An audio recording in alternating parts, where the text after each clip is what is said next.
आज की इस वीडियो में हम लोग क्लास 10 के पॉलिटिकल साइंस के चैप्टर 1 के इंपॉर्टेंट क्वेश्चन को देखने वाले हैं। हमारे पास जो चैप्टर 1 है इसका नाम है सत्ता की साझेदारी, और यहाँ पर मैं आपको सत्ता की साझेदारी के सभी इंपॉर्टेंट क्वेश्चन को बहुत ही सिंपल तरीके से समझाऊंगा। अगर आप एक बार हमारी इस वीडियो को कंप्लीट देख लेते हैं तो आप इन क्वेश्चंस को जिंदगी में कभी भी नहीं भूलेंगे। तो चलिए एक एक करके हम लोग सारे क्वेश्चंस को देख लेते हैं। जैसे देखिए, ये जो हमारा चैप्टर है, चैप्टर का नाम है सत्ता की साझेदारी। तो सबसे पहले हम लोग बात करते हैं कि सत्ता की साझेदारी आखिर में होता क्या है। और हमारे पास जो पहला क्वेश्चन है ये भी कुछ इसी प्रकार से है, क्या है कि सत्ता की साझेदारी क्या है।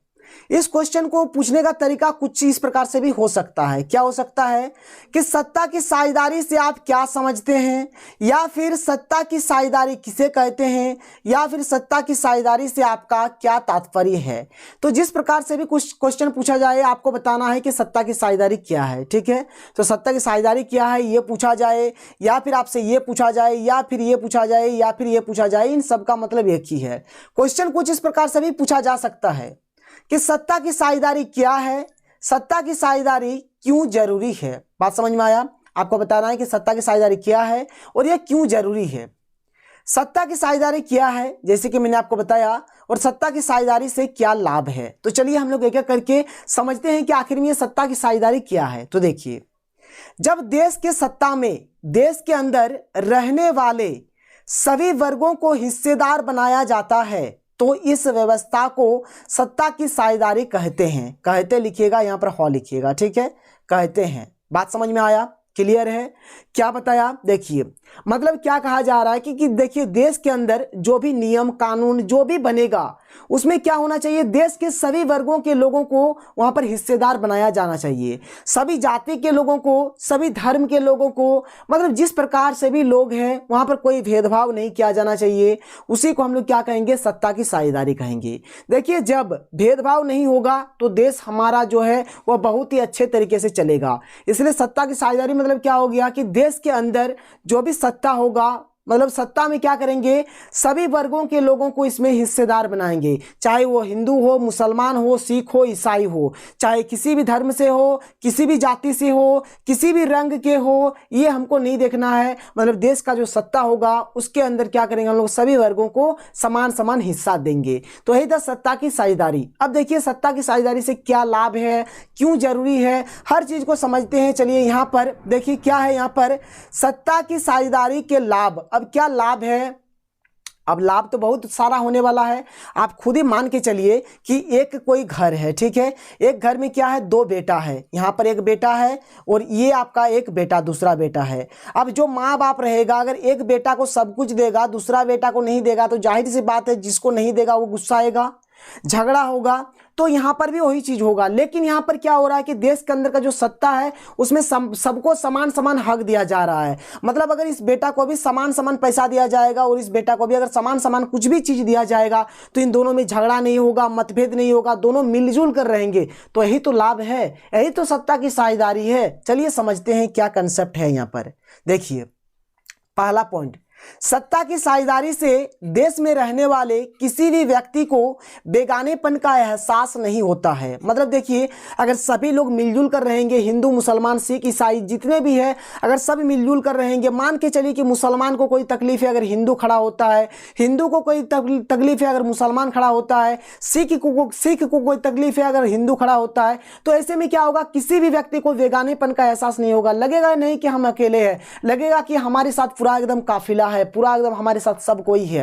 यही चीज यहां पर भी है। ठीक है, सत्ता की साझेदारी से सभी लोग मिलजुल कर रह सकते हैं। इसमें क्या होगा, जितने भी लोग होंगे सब मिलजुल कर रहेंगे। इसे कभी भी इससे लिखिएगा, इससे। ठीक है, इससे कैसे लिखना है, इससे कैसे लिखिएगा, मैं यहां पर स्पेलिंग लिख देता हूं, से। ठीक है, इससे आपको ऐसे लिखना है। ऊपर में मैं लिख देता हूं, यहां पर लिख देता हूं, क्या लिखिएगा, इससे कभी भी देश में गृह युद्ध नहीं होगा। बात समझ में आया। यहाँ पर आपको एक 100 लगा देना है इसके अंदर। तो इससे क्या होगा, कभी भी देश में गृह युद्ध नहीं होगा। अब ये गृह युद्ध क्या होता है, देखिए जब देश के अंदर मान के चलिए कि 2 राज्यों में लड़ाई हो रहा है, एकदम बहुत घमासान युद्ध हो रहा है, तो यही सबको हम लोग गृह युद्ध कहते हैं। मतलब जो देश के अंदर ही जो युद्ध होगा उसे ही हम लोग गृह युद्ध कहेंगे। तो अगर सत्ता की साझेदारी में जो अगर होगा, मतलब सबको अगर समान समान हिस्सेदारी बनाया जाता है, तो इसमें क्या होगा, कभी भी गृह युद्ध नहीं होगा। चलिए आगे बात करते हैं, आगे के क्वेश्चन को देख लेते हैं। बहुत ही सुंदर सा और बहुत ही इंपॉर्टेंट क्वेश्चन है। क्या है, भारतीय संदर्भ में सत्ता की साझेदारी का एक उदाहरण देते हुए इसका एक युक्तिपरक एवं नैतिक कारण बताएं। अब ये युक्तिपरक और नैतिक कारण क्या है, चलिए समझते हैं। तो देखिए, सत्ता की साझेदारी के लिए युक्तिपरक एवं नैतिक कारण निम्नलिखित है। सबसे पहले हम लोग बात करते हैं युक्तिपरक कारण। अब ये युक्तिपरक कारण क्या होता है, तो देखिए, युक्तिपरक कारण बहुत ही सोच विचार कर अपनाया जाता है। इसमें लाभ हानि का विशेष ध्यान रखा जाता है। देखिए, ये जो युक्तिपरक कारण है, मतलब देश के अंदर जब सत्ता की साझेदारी लागू किया जाएगा, तो ये जो युक्तिपरक कारण है ना, इसमें बहुत सोच विचार किया जाता है और सोच विचार करने के बाद इसे अपनाया जाता है। और इसमें विशेषकर लाभ हानि का ध्यान रखा जाता है कि ये जो हम लोग सत्ता की साझेदारी यहाँ पर लागू कर रहे हैं, तो इससे लाभ होगा या फिर हानि होगा। मतलब ये जो युक्तिपरक कारण है ना, इसमें बहुत ही सोच समझकर कोई भी निर्णय लिया जाता है। चलिए आगे बढ़ते हैं। देखिए क्या है पहला पॉइंट, कि सत्ता की साझेदारी से देश में रहने वाले किसी भी व्यक्ति को बेगानेपन का एहसास नहीं होता है। अगर युक्तिपरक कारण के आधार से अगर सत्ता की साझेदारी को अपनाया जाए, तो किसी भी व्यक्ति को बेगानेपन का एहसास नहीं होगा, किसी भी व्यक्ति को लगेगा नहीं कि हम अकेले हैं। सत्ता की साझेदारी से सभी लोग मिलजुल कर रह सकता है, जैसे कि मैंने आपको अभी बताया।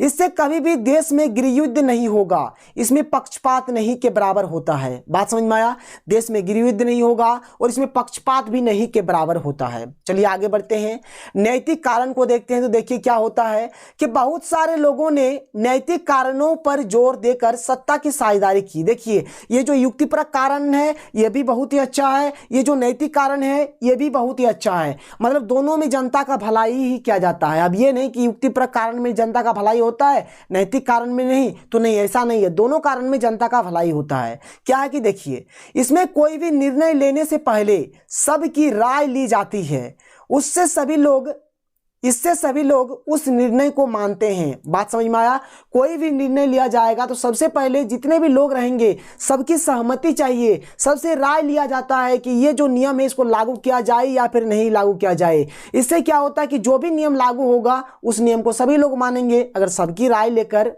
काम किया जाएगा तो सबको ही मानेंगे।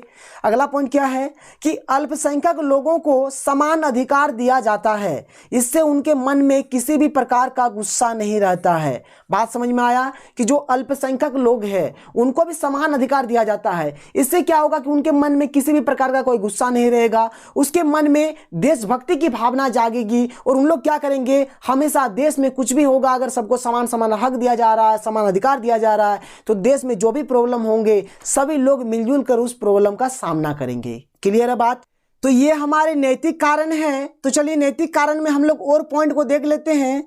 देखिए नैतिक कारण में हमारा अगला पॉइंट क्या है, हम यह जानते हैं कि अगर एक ही प्रकार की सरकार होगी तो ज़्यादा से ज़्यादा लोगों की भागीदारी सरकार में नहीं हो पाएगी, क्योंकि एक ही सरकार होने से वह निरंकुश हो जाएगी।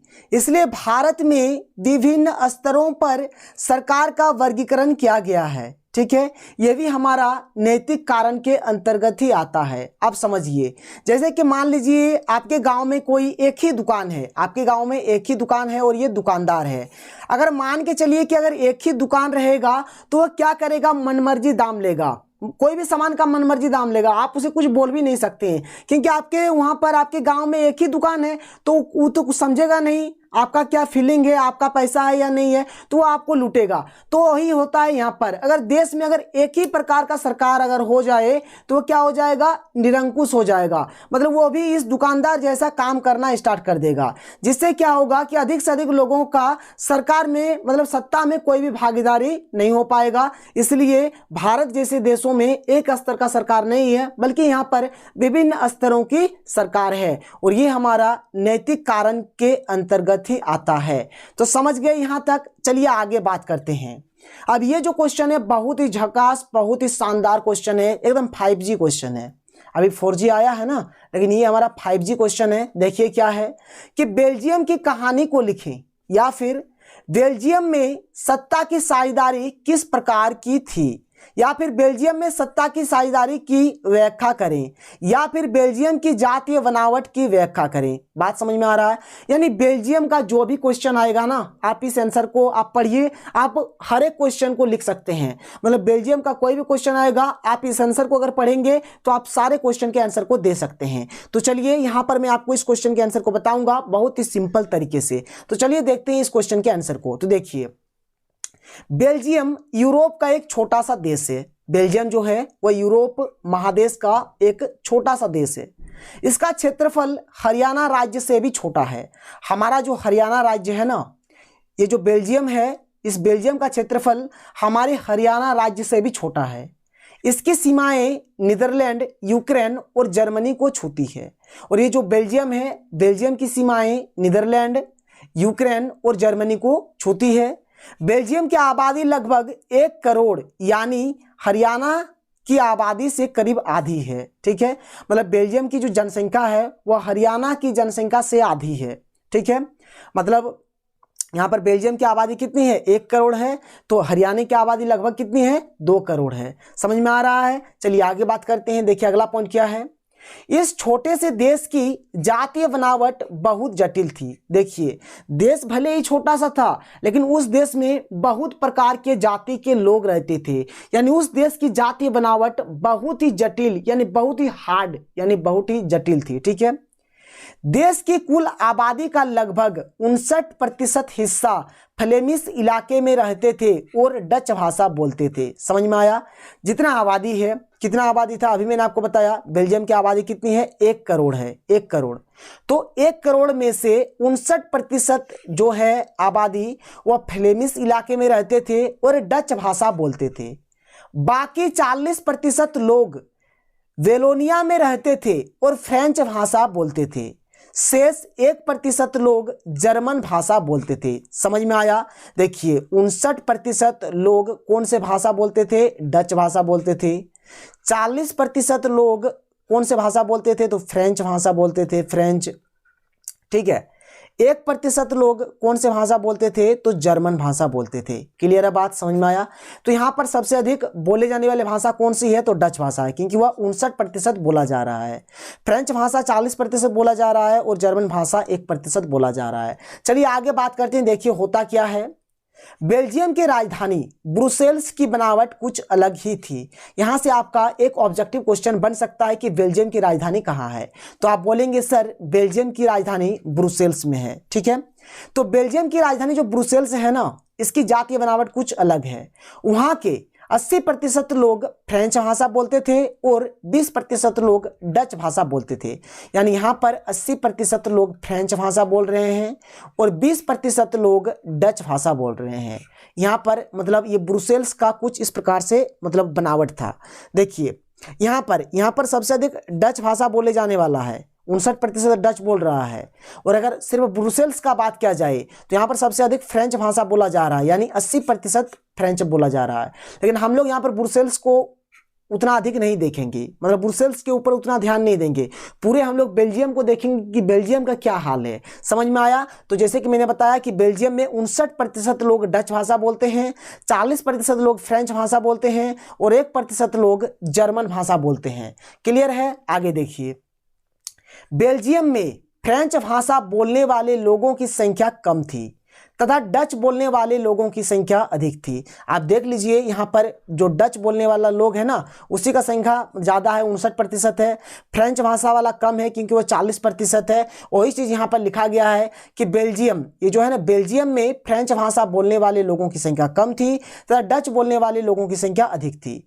परंतु फ्रेंच भाषा बोलने वाले लोग धन और समृद्धि के मामले में डच भाषा बोलने वाले लोगों से ताकतवर थे। बात समझ में आया? देखिए फ्रेंच भाषा, जो फ्रेंच भाषा बोलने वाले लोग कितने थे, बहुत ही कम थे।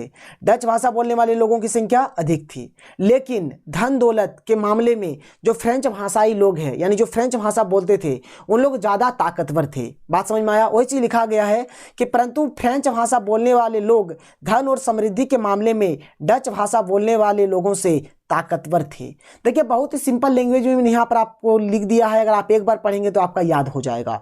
चलिए आगे बढ़ते हैं। आगे देखिए, ऐसी भाषाई विविधता कई बार सांस्कृतिक और राजनीतिक झगड़े का कारण बन जाती है, जिससे बंटवारा हो सकता था। देखिए जिस प्रकार से यहाँ पर भाषाई विविधता है, जिस प्रकार से भाषा बोला जा रहा है, फ्रेंच भाषा, जर्मन भाषा और यहाँ पर डच भाषा, तो इस आधार से यहाँ पर मतलब सांस्कृतिक और राजनीतिक झगड़े हो सकते थे।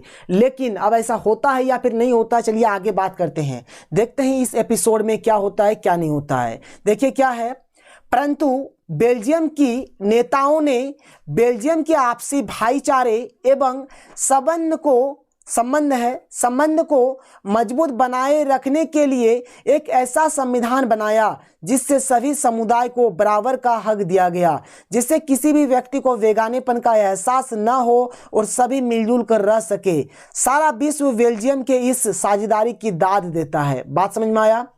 जिस प्रकार से यहाँ पर जातीय बनावट थी, अगर मतलब बेल्जियम के जो नेता थे, जो अच्छे अच्छे लोग थे, अगर इस बात को ध्यान नहीं देते ना, तो वहाँ एकदम पूरा बेल्जियम बिखर जाता, उनका अर्थव्यवस्था खत्म हो जाता, वहां पर सांस्कृतिक और राजनीतिक झगड़े होते रहते, अभी भी वहां पर गृह युद्ध चलता। लेकिन वहां के जो नेता है, वहां के जो मतलब पढ़े लिखे लोग हैं, उन लोगों ने सोचा कि ऐसा नहीं होना चाहिए। उन लोगों ने बेल्जियम का एक बहुत ही सुंदर सा एक संविधान बनाया। ऐसा संविधान बनाया, उन लोगों ने सोचा कि जो बेल्जियम का जो भाईचारा है, बेल्जियम के जो लोग हैं, वो आपस में मिलजुल कर रहे, मतलब किसी भी व्यक्ति को यहाँ पर बेगानेपन का एहसास न हो। इससे क्या होता है कि जो पूरा विश्व है ना, बेल्जियम की साझेदारी की दाद देता है, बोलता वाह बेल्जियम वाह, तूने क्या कमाल कर दिया, गजब का संविधान बनाया। बात समझ में आया? चलिए आगे बढ़ते हैं, आगे समझते हैं। तो देखिए बेल्जियम ने अपना संविधान किस प्रकार से बनाया था, मतलब बेल्जियम में सत्ता की साझेदारी किस प्रकार से थी। बेल्जियम ने 1970 और 1993 के बीच 4 बार संविधान संशोधन किया, ताकि देश में रहने वाले किसी भी व्यक्ति को बेगानेपन का एहसास न हो और सब मिलजुल कर रह सके। बेल्जियम का संविधान निम्न प्रकार से है। बात समझ में आया? देखिए 1970 और 1993 के बीच बेल्जियम में 4 बार संविधान का संशोधन हो गया। ऐसा उन लोग इसीलिए कर रहे थे ताकि किसी भी व्यक्ति को बेगानेपन का एहसास ना हो, ठीक है, और जितने भी लोग हैं सब मिलजुल कर रहे और बेल्जियम में गृह युद्ध ना हो। इस कारण उन लोग संविधान को बार बार संशोधित कर रहे थे, बार बार संविधान का संशोधन कर रहे थे, और उन लोगों ने 1970 और 1993 के बीच 4 बार संविधान का संशोधन कर दिए। देखिए अगला क्या है, यहाँ पर 1 नंबर लिखा है कि जो बेल्जियम का संविधान है किस प्रकार से है। संविधान में सबसे पहले लिखा गया कि केंद्र सरकार में डच भाषी और फ्रेंच भाषी मंत्रियों की संख्या समान होनी चाहिए। देखिए संविधान में क्या लिखा गया कि जो केंद्र सरकार होंगे उसमें जो डच भाषी मंत्री होंगे और फ्रेंच भाषी मंत्री होंगे, इन दोनों का संख्या क्या होना चाहिए, समान होना चाहिए। देखिए कितना सुंदर सा बात है। अगर डच भाषी फ्रेंच भाषी दोनों समान रहे तो क्या लफड़ा है, किसी को कोई लफड़ा नहीं है। चलिए आगे देखते हैं अगला क्या है पॉइंट। कोई भी नियम तब लागू होगा जब सभी सदस्य या दोनों समूह उसे मानते हो। कोई भी नियम है तभी लागू होगा जब दोनों पार्टी यानी डच भाषी फ्रेंच भाषी दोनों मानेंगे, तभी लागू होगा। इसमें कोई भी एक समूह निर्णय नहीं ले सकता, कोई एक समूह विशेष करके निर्णय नहीं ले सकता है, ना तो डच भाषी निर्णय ले सकता है ना फ्रेंच भाषी निर्णय ले सकता है। केंद्रीय सरकार की बहुत सारी शक्तियां राज्य सरकार को दे दी गई ताकि राज्य सरकार केंद्र सरकार के अधीन न रहे। बात समझ में आया? मतलब केंद्र सरकार का बहुत सारा ऐसा शक्ति था जो राज्य सरकार को दे दिया गया, इसलिए दिया गया कि राज्य सरकार केंद्र सरकार के अधीन ना रहे। ब्रुसेल्स में अलग प्रकार का सरकार है और इसमें दोनों समुदाय का समान प्रतिनिधित्व है। और जो ब्रुसेल्स है ना, मतलब बेल्जियम की जो राजधानी ब्रुसेल्स है, वहां पर एक अलग प्रकार का सरकार है और वहां पर भी दोनों समुदाय का प्रतिनिधित्व है। मतलब जिस प्रकार से डच भाषी जितना है फ्रेंच भाषी उतना है, मतलब समान प्रतिनिधित्व है, मतलब समान वहां पर दोनों का जो भी मतलब काम करता है दोनों साथ मिलकर ही काम करता है। ये ब्रुसेल्स का बात हो गया। आगे बढ़िए, आगे देखिए क्या है कि फ्रेंच भाषी लोगों ने ब्रुसेल्स में समान प्रतिनिधित्व के इस प्रस्ताव को स्वीकार कर लिया क्योंकि डच भाषा लोगों ने केंद्र सरकार में बराबरी के प्रतिनिधित्व को स्वीकार किया था। ठीक है, यहाँ पर डच भाषी लिखिए, यहाँ पर सबसे अच्छा लगेगा पढ़ने में। अगर आप यहाँ पर डच भाषी लिख देंगे ना तो पढ़ने में बड़ी अच्छा लगेगा आपको, ठीक है। यहाँ पर डच भाषी लिखिए। क्या है कि फ्रेंच भाषी लोगों ने ब्रुसेल्स में समान प्रतिनिधित्व के इस प्रस्ताव को स्वीकार कर लिया। जो फ्रेंच भाषी लोग हैं, यानी जो फ्रेंच भाषा बोलते थे, उन लोगों ने क्या किया, ये जो ब्रुसेल्स में ये जो नियम बनाया गया था ना समान प्रतिनिधित्व का, इसको स्वीकार कर लिया। क्यों स्वीकार कर लिया? क्योंकि जो डच भाषी लोग थे ना, उन लोगों डच भाषी लोग केंद्र सरकार में जो बराबरी का जो प्रतिनिधित्व था उसको स्वीकार कर लिया, इसलिए यहाँ पर हो गया। क्योंकि दोनों जगह पे अलग अलग डिफरेंस है ना।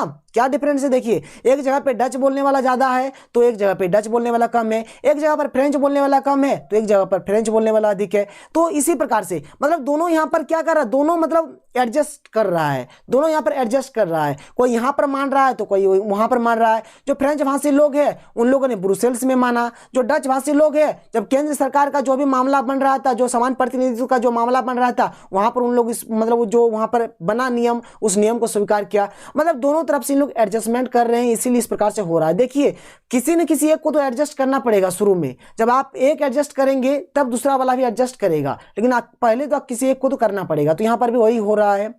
अगला देखिए पॉइंट क्या है, केंद्र सरकार और राज्य सरकार के अलावा वहां एक तीसरे स्तर की भी सरकार काम करती है और वह है सामुदायिक सरकार। देखिए, बेल्जियम में एक तीसरे स्तर की भी सरकार है, मतलब केंद्र सरकार राज्य सरकार तो है ही, लेकिन वहां पर एक सामुदायिक सरकार भी है, ठीक है।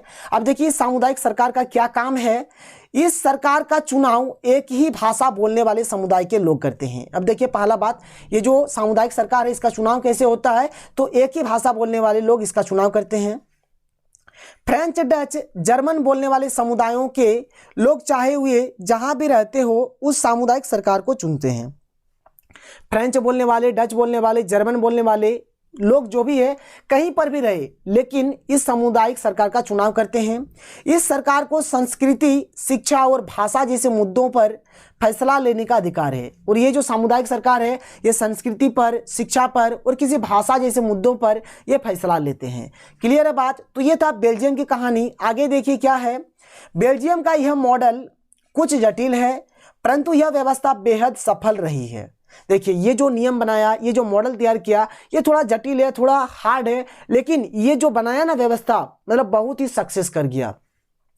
बेल्जियम की इस मॉडल से वहां गृहयुद्ध नहीं हुआ, नहीं तो बेल्जियम भाषा के आधार पर दो टुकड़ों में बंट जाता। देखिए, मतलब ये जो नियम बनाया, जो संविधान बनाया, बहुत ही सुंदर सा संविधान बनाया। अगर इस प्रकार का संविधान वहां पर नहीं बना हुआ होता तो वहां पर गृहयुद्ध होता। और बेल्जियम में दो प्रकार के जैसे भाषा थे, ऐसे तो तीन प्रकार के थे, लेकिन यहाँ पर क्या होता, फ्रेंच और डच बोलने वाले का संख्या थोड़ा ज्यादा था, तो दोनों में क्या होता, टकराव हो जाता और दोनों दो टुकड़ों में बंट जाता, अगर इस प्रकार का संविधान वहां पर नहीं बना हुआ होता तो। ठीक है, चलिए बात करते हैं, एक दूसरा देश आ गया जिसका नाम है श्रीलंका। अब बात करते हैं श्रीलंका की कहानी के ऊपर। क्या श्रीलंका में भी वैसे ही हुआ था जैसे कि बेल्जियम में हुआ था? तो चलिए बात करेंगे। जब तक इस एपिसोड को आप नहीं देखेंगे तब तक आपको कुछ भी समझ में नहीं आने वाला है। यहां पर मैं आपको बहुत ही सुंदर तरीके से श्रीलंका की इस कहानी को भी समझाऊंगा। देखिए क्या है, श्रीलंका की कहानी को लिखें, या फिर श्रीलंका में सत्ता की साझेदारी किस प्रकार की थी, या फिर श्रीलंका में सत्ता की साझेदारी की व्याख्या करें, या फिर श्रीलंका की जातीय बनावट की व्याख्या करें, या फिर श्रीलंका का जो भी क्वेश्चन आता है आपको इसी आंसर को चिपका देना है, कोई दिक्कत नहीं है। चलिए समझते हैं, मैं यहां पर आपको बहुत ही सिंपल तरीके से समझाऊंगा। देखिए, श्रीलंका क्या है? श्रीलंका एक द्वीपीय देश है। द्वीपीय देश मतलब समझते हैं, जो समुद्र के बीचों बीच हो उसे हम लोग क्या कहते हैं, द्वीपीय कहते हैं। तो श्रीलंका जो है यह क्या, समुद्र के बीचों बीच है और श्रीलंका एक देश है, इसलिए श्रीलंका को हम लोग एक द्वीपीय देश कहते हैं। तो श्रीलंका क्या है, यह एक द्वीपीय देश है। यह भारत का पड़ोसी देश भी है, और यह भारत का पड़ोसी देश भी है। यह तमिलनाडु के दक्षिणी तट से कुछ किलोमीटर की दूरी पर स्थित है। और ये कहाँ है? देखिए, हमारा जो देश तमिलनाडु है ना, इसके दक्षिणी तट के कुछ किलोमीटर की दूरी पर ही यह स्थित है। 9 फरवरी 1948 में श्रीलंका एक स्वतंत्र राष्ट्र बना। उस समय श्रीलंका की आबादी लगभग 2 करोड़ थी, अर्थात हरियाणा की आबादी के बराबर। देखिए, 4 फरवरी 1948 को श्रीलंका आजाद हुआ था, यानी कि एक स्वतंत्र राष्ट्र बना था। और उस टाइम श्रीलंका की जो आबादी थी 2 करोड़ थी, यानी हमारे हरियाणा के आबादी के लगभग बराबर वहां पर आबादी थी। क्लियर है बात? आगे बढ़ते हैं। आगे देखिए क्या है, दक्षिणी एशिया के अन्य देशों की तरह श्रीलंका में भी कई जातीय समूह के लोग रहते थे। जिस प्रकार अभी हम लोगों ने बेल्जियम के ऊपर पढ़ा, बेल्जियम की कहानी को देखा, तो दक्षिणी एशिया के ऐसे बहुत सारे देश थे जहां पर जातीय समूह के लोग रहते थे। उसी प्रकार से श्रीलंका में भी बहुत प्रकार के जातीय समूह के लोग रहते थे। देश की कुल आबादी का यहाँ पर 2 करोड़ जनसंख्या है, यानी 2 करोड़ में से 74% लोग सिंहली थे और ये सिंहली भाषा बोलते थे। बाकी 18% लोग तमिल थे और ये तमिल भाषा बोलते थे। शेष 8% लोग ईसाई थे और ये दोनों भाषा बोलते थे। समझ में आ रहा है बात? कोई दिक्कत नहीं है। यहाँ पर भी भाषा के आधार पर भेदभाव होने वाला है। अब होगा नहीं होगा, बेल्जियम जैसा होगा, क्या होगा अभी आपको भी नहीं पता है, मुझे भी नहीं पता है। एक्चुअली मुझे पता है, आप अगर नहीं पढ़े तो अभी आपको नहीं पता है, लेकिन यहाँ पर मैं आपको बताऊंगा। ठीक है, यहाँ पर देखिए पहला बात क्या है कि 74% 74% सिंहली भाषा बोल रहे हैं। ठीक है, सिंहली भाषा। 18% लोग जो है वह तमिल भाषा बोल रहे हैं। ठीक है, और 8% लोग जो ऐसे हैं जो ईसाई है और दोनों भाषा बोलते हैं, यानी सिंहली भाषा भी बोलते हैं और तमिल भाषा भी बोलते हैं। दोनों भाषा यहाँ पर बोल रहे हैं। तो यहाँ पर देखिए जो सिंहली भाषाई लोग हैं, मतलब सिंहली भाषा बोलने वाले लोगों की संख्या यहाँ पर ज़्यादा है।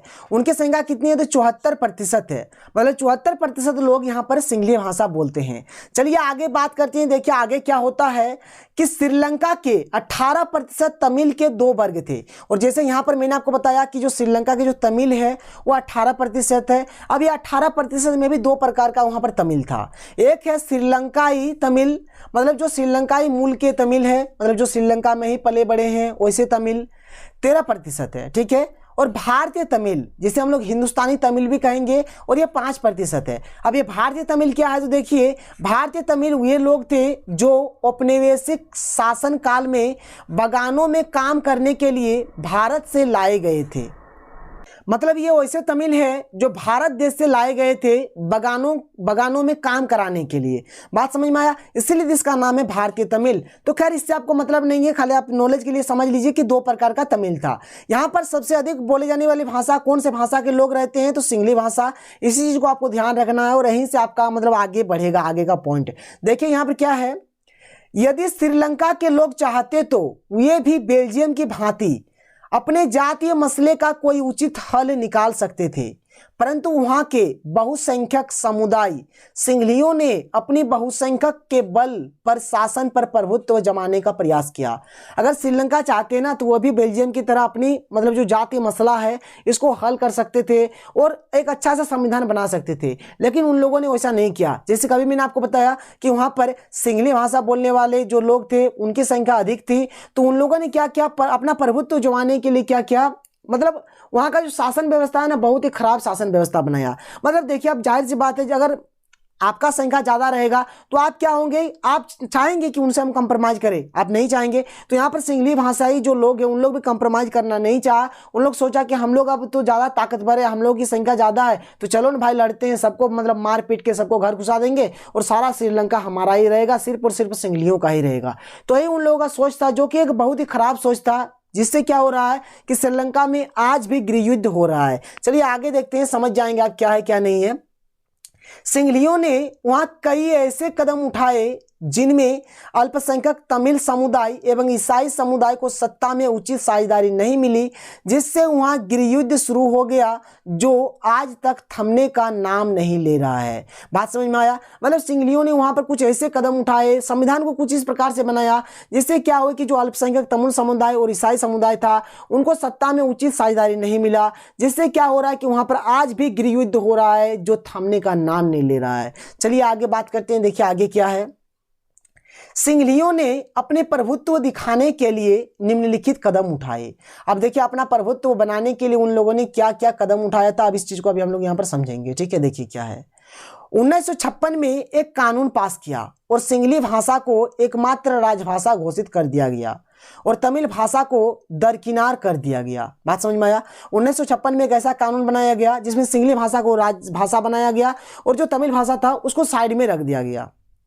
सरकार ने कुछ ऐसे नियम बनाए जिसमें हर सरकारी नौकरी और विश्वविद्यालयों में सिर्फ सिंघली समुदाय के लोगों को ही जगह दी जाती थी। मतलब सरकार ने भी कुछ ऐसे नियम कानून बनाए जिसमें क्या होता है कि जो सरकारी नौकरी है, बड़े बड़े अगर आपको यूनिवर्सिटी कॉलेज में अगर आपको एडमिशन लेना है तो वहाँ पर सिंघली समुदाय को ही अधिकतर जगह दिया जाता था। मतलब तमिल और ईसाई के लिए वहाँ पर कोई जगह नहीं था। तो जाहिर सी बात है ना बाबू, यहाँ पर नाइंसाफ़ी हो रहा है, और जब नाइंसाफ़ी होगा तो गृह युद्ध तो होगा ही। उन्होंने बौद्ध धर्म की संरक्षण को बढ़ावा दिया। कुछ समय बाद तमिल को ऐसा लगा कि उनके साथ भेदभाव हो रहा है और हमें समान राजनीतिक अधिकार नहीं दिया जा रहा है, और उन्होंने विरोध किया जो कुछ सालों बाद गृह युद्ध में बदल गया। बात समझ में आया? मतलब तमिल वालों और ईसाई वालों को लगा कि हमारे साथ भेदभाव हो रहा है, हमें समान राजनीतिक अधिकार नहीं दिया जा रहा है, और उन लोगों ने विरोध किया, और जो कुछ साल बाद क्या हुआ, गृह युद्ध में बदल गया, जो अभी भी वहां पर चल रहा है। आगे देखिए, इस गृह युद्ध में बहुत सारे लोग मारे गए और बहुत सारे परिवार पर दबाव डाला गया कि वह देश छोड़ दें। इससे धीरे धीरे तमिल समुदाय समाप्त हो गया और सिंघली समुदाय वहां राज करने लगा। बात समझ में आ रहा है? इससे क्या हुआ कि धीरे धीरे जो तमिल समुदाय थे, ईसाई समुदाय थे, उन लोग धीरे धीरे समाप्त होने लगे और वहां पर सिंघली समुदाय राज करने लगा। इससे श्रीलंका के सामाजिक, आर्थिक और सांस्कृतिक पर बहुत बुरा प्रभाव पड़ा। मतलब श्रीलंका का जो सामाजिक, आर्थिक और सांस्कृतिक जो भी है, उन पर बहुत बड़ा प्रभाव पड़ा। क्लियर है बात? ठीक है, तो आज के लिए इतना ही। अगर ये वीडियो आपको पसंद आया है तो इस वीडियो को लाइक करें, और देखिए हमारा जो अगला लेक्चर होने वाला है, अगले लेक्चर में हम लोग संघवाद के टोटल इंपॉर्टेंट क्वेश्चन को समझेंगे और बहुत ही सिंपल तरीके से समझेंगे। तो अगर ये वीडियो आपको पसंद आया है तो इस वीडियो को लाइक कर दें, और अगर आपने अभी तक हमारे चैनल को सब्सक्राइब नहीं किया है तो सब्सक्राइब करके बेल के आइकन को प्रेस कर लें ताकि आपको हर वीडियो की नोटिफिकेशन सबसे पहले प्राप्त हो सके। Thank you.